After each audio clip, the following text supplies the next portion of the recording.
Deixa eu adivinhar, você provavelmente tem um amigo que opina sobre tudo. Tem opinião formada sobre política, saúde e educação. Mas será que ele realmente parou algum minuto para estudar sobre cada um desses temas? No dia 30 de maio, vamos lançar a nova temporada do Insight BP. Para você que está ansioso para assistir aos novos episódios, temos uma boa notícia. Mas antes, é importante que você saiba o seguinte: o Insight BP está de cara nova, um novo cenário, uma nova dinâmica e, principalmente, uma nova proposta. Na nova temporada falaremos sobre questões que fazem parte do cotidiano e pautam conversas entre amigos e familiares. O fim da democracia, violência nas favelas, a influência da China no Brasil, legalização das drogas, conservadorismo. Como você pode perceber, são temas que dividem opiniões e precisam de profundidade para serem discutidos. E a boa notícia é que ao assinar a BP Select até o dia 29 de maio, você garante o seu acesso à temporada completa do Insight BP e ainda ganha um caderno personalizado da Brasil Paralelo. Toque no link da descrição e faça a sua assinatura. Nós contamos com você, muito obrigado e até breve.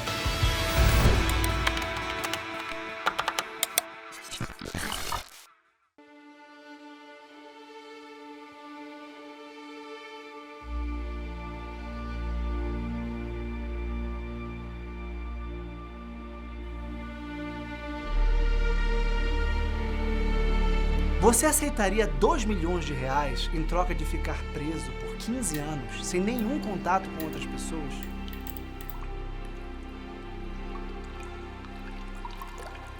A Aposta é um conto de Chekhov, famoso escritor russo que narra uma aposta entre um banqueiro e um jovem estudante de direito.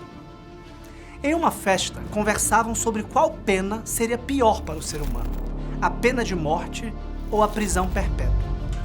Quando o jovem de 25 anos defendeu que preferia a prisão perpétua do que a morte, o banqueiro o desafiou. Aposto 2 milhões como o senhor não aguentaria 5 anos encerrado num cárcere. Diante do desafio, a resposta foi: aposto que sou capaz de aguentar uma pena de prisão não de 5, mas de 15 anos.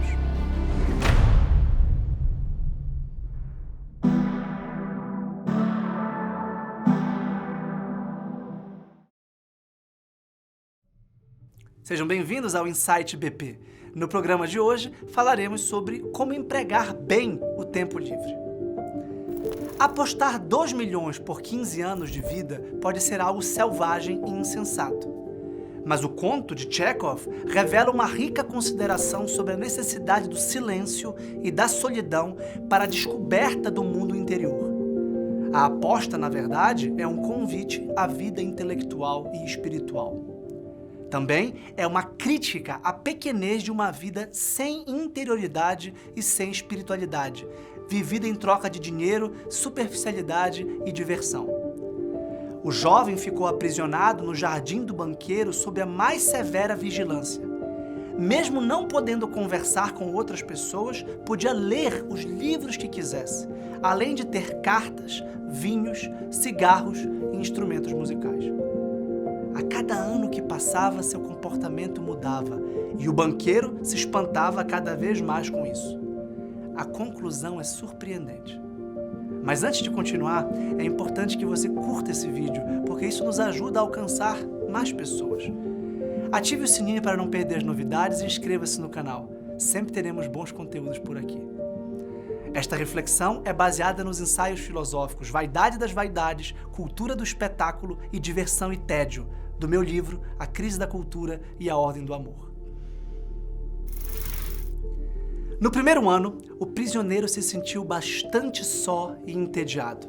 Tocava muito piano e consumia livros leves, sobre romances, contos policiais, fantasias e comédias. Recusou o vinho porque teve medo de se sentir ainda mais solitário com os efeitos do álcool. Nos 3 anos seguintes, ele se dedicou a obras clássicas e fez silêncio absoluto, sem recorrer à música. No 5º ano, suspendeu a leitura, voltou a tocar piano e aceitou a companhia do vinho. Ainda passava muito tempo deitado na cama, largado a bocejos, comida e bebida. Muitas vezes, os guardas o ouviam falar consigo mesmo, em tom irado.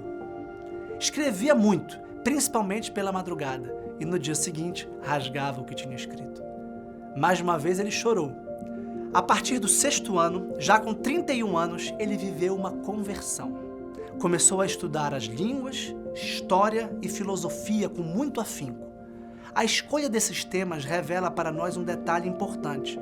Ele começou a expandir o horizonte de sua inteligência e a entender a cultura histórica em que ele estava inserido. A partir deste momento, ele já conseguia comparar sua tradição, no caso a russa, com as outras civilizações.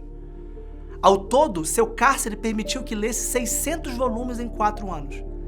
No 10º ano, para o espanto do banqueiro, ele leu apenas um livro, o Evangelho. O milionário ficou espantado e perguntava para si: por que este homem erudito passa tanto tempo lendo um livro curto e de fácil compreensão?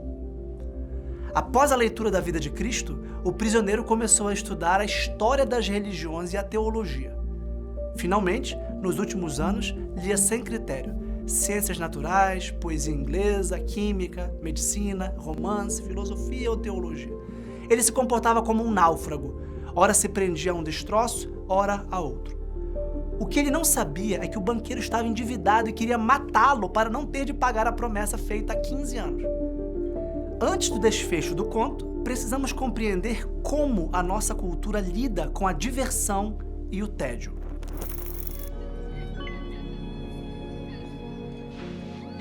And that's one brush sweep. You want a cookie with that? It's on the house. Sounds awesome.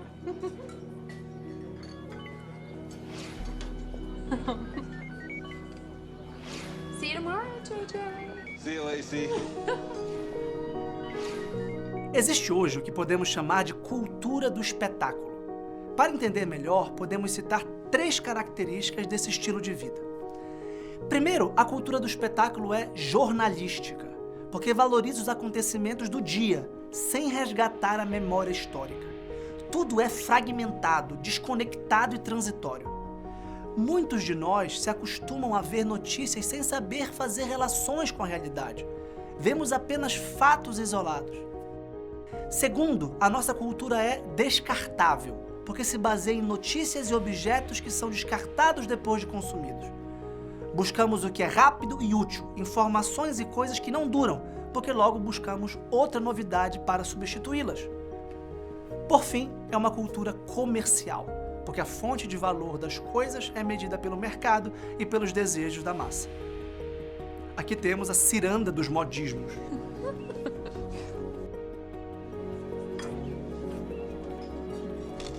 É importante notarmos como a cultura do espetáculo não engloba o desejo pelas coisas eternas, pelo aprofundamento no que é essencial e permanente no ser humano. Por exemplo, quais mídias incentivam a espiritualidade, a transcendência, o estudo da alma e a busca por sabedoria?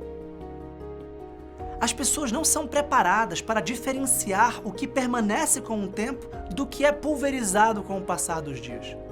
Há muitas pessoas na sociedade, cercada por outras milhares de pessoas e que mesmo assim se sentem sozinhas. Há muitos barulhos, muitos ruídos que atrapalham o recolhimento. E é no recolhimento que se tem um encontro consigo mesmo. Inclusive, essa fala já é estranha. O que é encontrar-se consigo mesmo? Como se faz isso? Certamente você que está aí me ouvindo não espera uma proposta de milhões de reais para ficar preso lendo o que quiser. Nossa vida atual corre o risco de ser virtual, é cheia de conectividade e os celulares, quando mal utilizados, são uma fonte tão grande de informação e dispersão que raramente trazem conteúdo substancial e permanente. Diferente do jovem encarcerado de Chekhov, os nossos olhos olham telas de cinemas, televisões, computadores e smartphones. As notícias revelam o que acontece em cada canto do mundo, os detalhes das vidas dos artistas, dos atletas e dos políticos. Sabemos muito da vida uns dos outros, mas temos dificuldade em dizer o que queremos, o que sentimos, o que nos entristece, o que realmente nos alegra. As pessoas ficam vendo a vida das outras, mostrando a própria vida e buscando constantemente fortes emoções. São tempos de arte sem beleza, de filosofia sem verdade, de moral sem bondade, de erotismo sem amor, de política sem justiça e de religião sem transcendência. Nesse contexto, volta a pergunta de Chekhov. Por 2 milhões, quem ficaria vivendo apenas na própria companhia por muitos anos? E quem faria isso por dinheiro algum?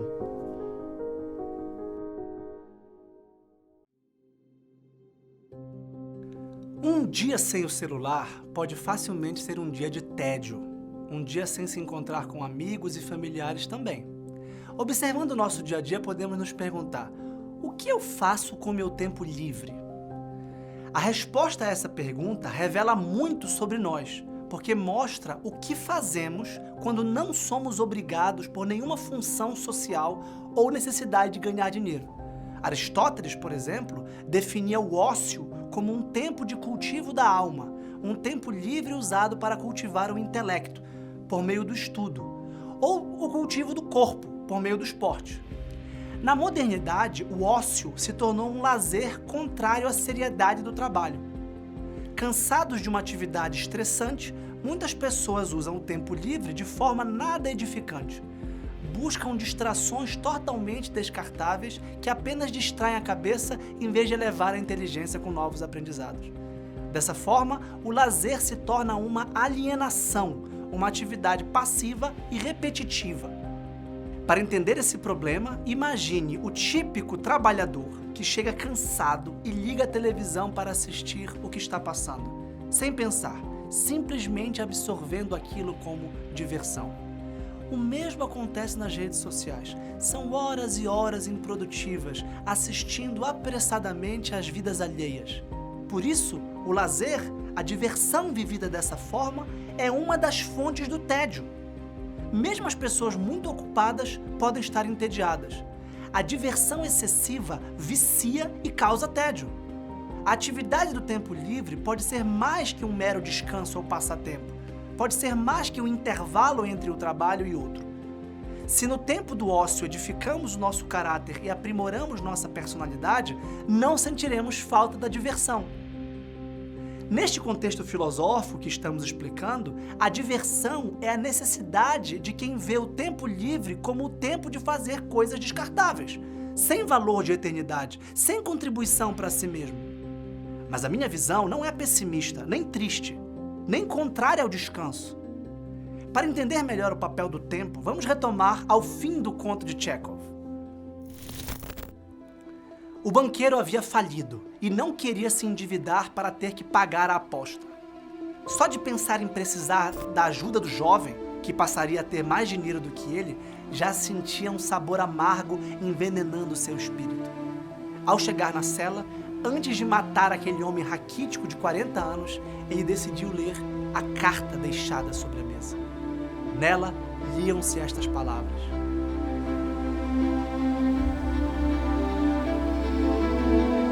em sã consciência e diante de Deus que me vê, eu vos declaro que desprezo a liberdade, a vida, a saúde e tudo aquilo que nos seus livros é chamado de bens da vida. Durante 15 anos, estudei atentamente a vida terrena. Os vossos livros deram-me sabedoria. Tudo é mesquinho, perecível, espectral e ilusório, como a miragem. Podeis ser orgulhosos, sábios e belos, mas a morte vos apagará da face da terra. Vós enlouquecestes e tomastes o caminho errado. Tomais a mentira pela verdade e a deformidade pela beleza. Vós trocastes o céu pela terra e desprezo os vossos livros, desprezo todos os bens e a sabedoria deste mundo, para vos demonstrar meu desprezo por tudo aquilo que constitui a razão de vossa vida. Recuso os 2 milhões com os quais sonhei em tempos como se fossem o paraíso, mas que agora desdenho. Ao ler essas palavras, o banqueiro desistiu de matá-lo, beijou-o na cabeça e saiu chorando. Nunca antes ele tinha sentido tanta aversão por si mesmo.